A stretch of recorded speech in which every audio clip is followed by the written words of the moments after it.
मैं बबता सिंह आज की आपकी ऑनलाइन कक्षा में हमारा जो है पिछला टॉपिक टीचिंग मेथड चल रहा है, जो टॉपिक उसी को कंटिन्यू करते हैं। तो टीचिंग मेथड हम पढ़ रहे थे, शिक्षण विधियाँ, जिसमें से कुछ विधियों के बारे में हमने बताया था। और आज जो हमारा जो अगला जो मेथड है, अगला शिक्षण विधि है, वह है परियोजना विधि या जिसको प्रोजेक्ट मेथड कहते हैं, और दूसरा प्रदर्शन विधि जिसको डेमोन्स्ट्रेशन मेथड कहते हैं।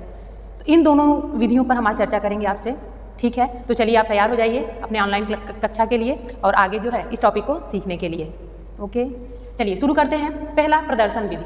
प्रदर्शन डेमोन्स्ट्रेशन मेथड वह मेथड होता है जिसमें एक शिक्षक छात्रों को खुद करके कुछ ऐसे प्रदर्शन करके कोई भी ज्ञान देना चाहता है तो उसको प्रदर्शित करके छात्रों के सामने प्रदर्शन करते हुए वह ज्ञान देता है, वह चीज़ें बताता है। ज़्यादातर यह ऐसे विधियों में होता है, ऐसे विषयों में होता है जहाँ पे शिक्षक स्वयं उस चीज़ का प्रदर्शन करता है, करके सिखाता है खुद। यहाँ पे प्रदर्शन मेथड का मतलब ही होता है, डेमोन्स्ट्रेशन मेथड का मतलब ही होता है इसमें शिक्षक क्रिया करता है। जैसे करके सीखना, तो वहाँ पे छात्र करके सीखता है, लेकिन इसमें एक शिक्षक खुद प्रदर्शन के माध्यम से छात्रों को करके दिखाकर सिखाता है।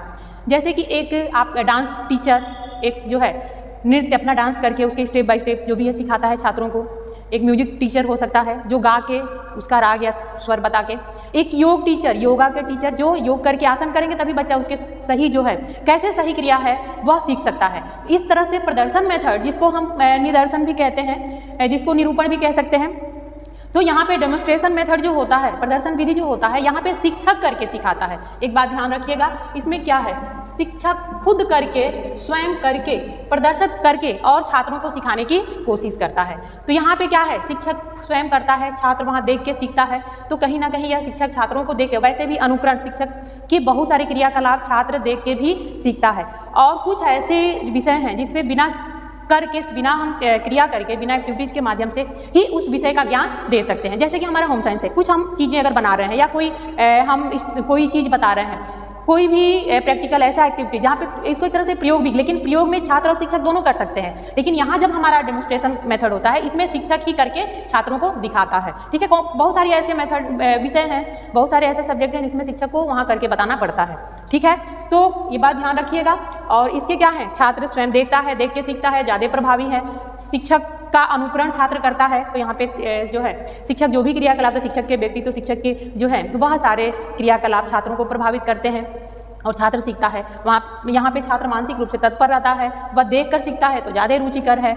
लेकिन इसकी कुछ कमियां भी बताई गई हैं, जैसे कि कई बार ऐसा भी होता है, शिक्षक पे डिपेंड करता है कि किस तरह से उसको करके सिखाए, छात्रों की रुचि उसमें बढ़ाए। और कई बार छात्र यहाँ पे सक्रिय नहीं रहता, उसे देखता है और सुनता है, तो वहाँ पे छात्र निष्क्रिय भी हो सकता है। यह छात्र शिक्षक के माध्यम से छात्र सीखता है। तो यहाँ पे जरूरी नहीं है कि शिक्षक की क्रिया विधि या गतिविधि को छात्र ध्यान से देखे, क्योंकि वह खुद करता नहीं है। इसकी कुछ कमियां भी हैं, ठीक है, ध्यान रखिएगा। ज़्यादा ये जो है ऐसे सारे मेथड हमको पढ़ने हैं तो बताना जरूरी है, इसलिए आपको बता दे रहे हैं। अगला चलिए प्रोजेक्ट मेथड, परियोजना विधि।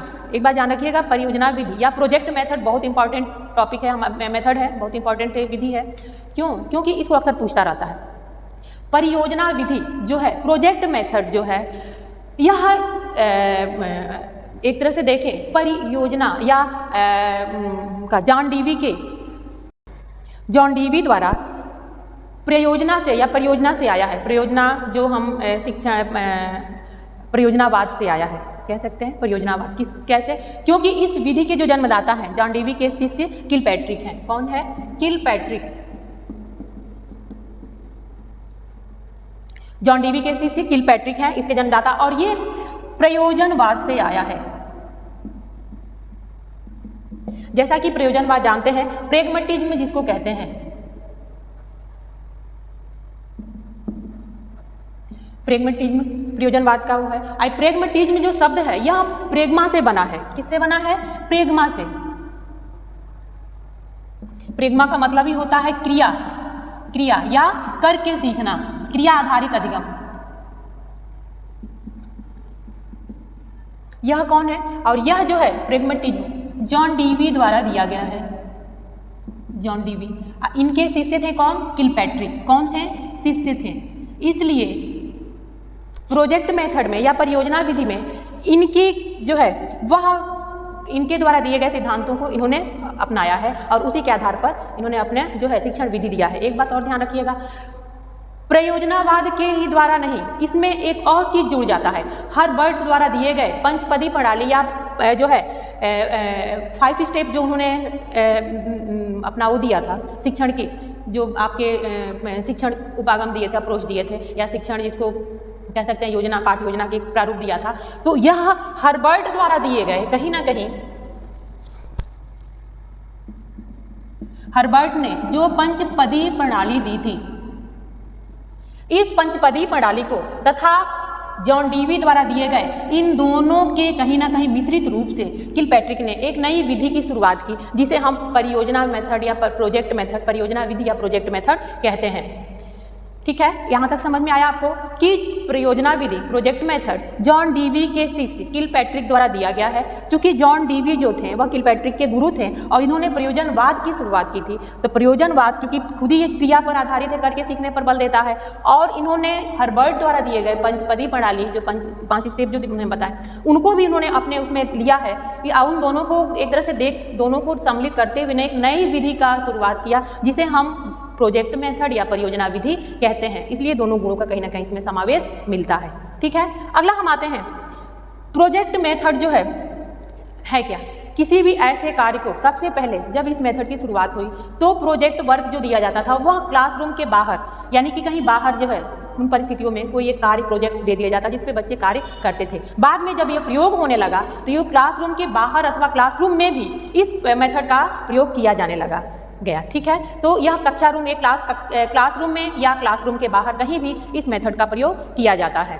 ठीक, दूसरी बात, इसकी जो है कुछ स्टेप बताए गए हैं, इसके कुछ जो है स्टेप बाय स्टेप बताए गए हैं, इसके कुछ स्टेप आते हैं जिन स्टेपों को करते हुए, जैसे आपने प्रॉब्लम सॉल्विंग मेथड में पढ़ा कि कुछ स्टेप उसके थे, वैसे इसके भी कुछ स्टेप हैं जिन स्टेप पे काम करके, जिन जो है उन पदों पे कार्य करते हुए तब हम उसके एक प्रोजेक्ट मेथड का या प्रोजेक्ट विधि को अपना प्रोजेक्ट मेथड को पे कार्य करते हैं। इसके कुछ स्टेप बताए गए हैं। ठीक है, आगे हम स्टेप देखते हैं।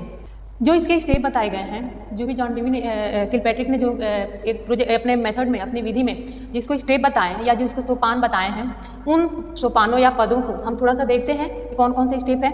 पहला, किसी भी योजना को करने से पहले हम योजना की परिस्थितियों का निर्माण करते हैं कि हमें किन परिस्थितियों में उस एक प्रोजेक्ट बनाना है। ठीक है, तो परिस्थितियाँ क्या हैं?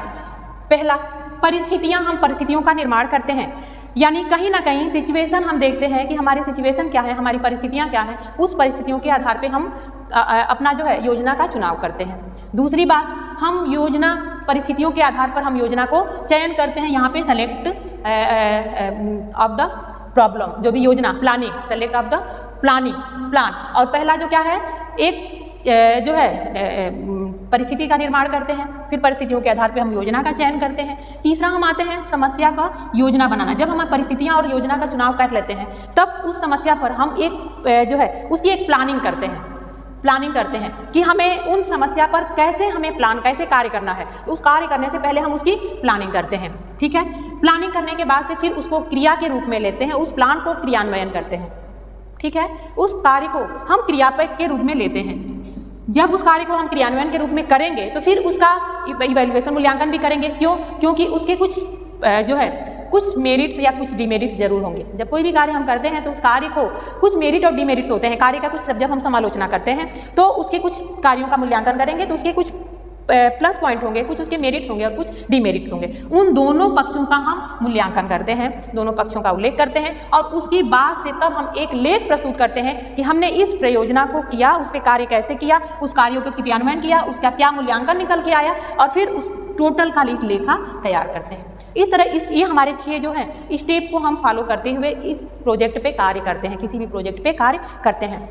इस प्रकार से बच्चों ये हमारा प्रोजेक्ट मेथड ऐसे कार्य करता है। परियोजना विधि क्या है? परियोजना विधि किसी भी समस्या का एक परिस्थितियों के अनुसार कोई भी एक समस्या पर हम खुद उस पर प्लानिंग करते हैं और प्लानिंग के तहत उस पर कार्य करते हैं, उस कार्यों का मूल्यांकन कर फिर उस पर अपना टोटल जो है उसका लेख प्रस्तुत करते हैं। ये हो गया हमारे स्टेप। अब आते हैं कि इस विधि के क्या मेरिट्स व डिमेरिट्स हैं।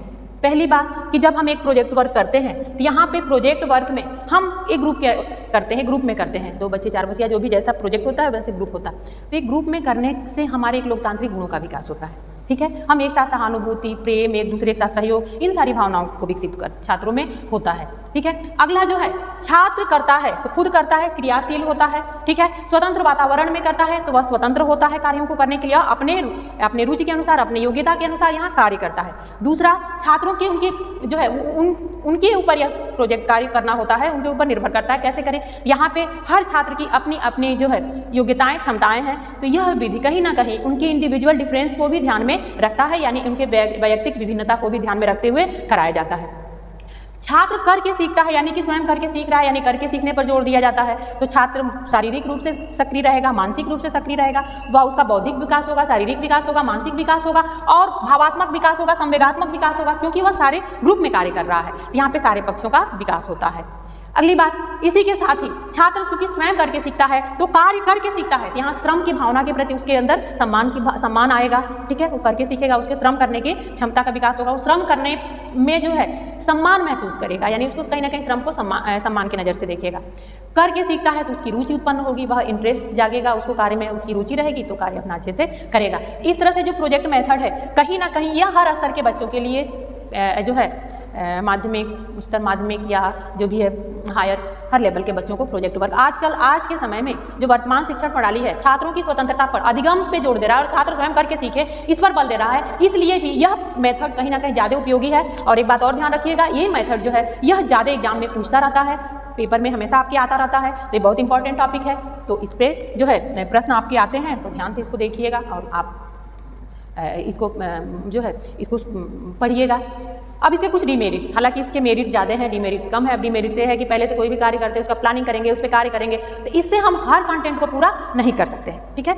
दूसरी बात, इसमें समय और शक्ति का ज़्यादा प्रयोग होता है, इसमें समय ज़्यादा लगता है। बच्चों को स्वतंत्र छोड़ अपने समय के अनुसार, अपनी क्षमता के अनुसार कार्य करेंगे तो यहाँ पे समय ज़्यादा लगता है, हम सारी विषय वस्तु को पूरा नहीं कर सकते हैं। इसमें शिक्षक का जो है वह सिर्फ प्रोजेक्ट मेथड से हम किसी भी चीज़ को पूरा, किसी भी विषय को पूरा नहीं कर सकते हैं। एक सहायक के रूप में हो सकता है, लेकिन एक विधि के रूप में पूरा इसको अप्लाई करना कहीं ना कहीं सही नहीं माना गया है। इसमें समय और शक्ति दोनों का जो है कहीं ना कहीं अपव्यय होता है और पाठ्यक्रम पूरा करने में कहीं ना कहीं यह सही नहीं माना जाता है। ये हो गई इसके डिमेरिट्स। तो ठीक है, हालांकि मेरिट्स इसके ज़्यादा हैं जो हमने अभी आपको बताया, ठीक है बच्चों। ये दोनों मेथड आज आई होप आप लोगों को समझ में आया होगा और इसके आगे जो है अगला मेथड हम अगले क्लास में मिलते हैं फिर आपसे।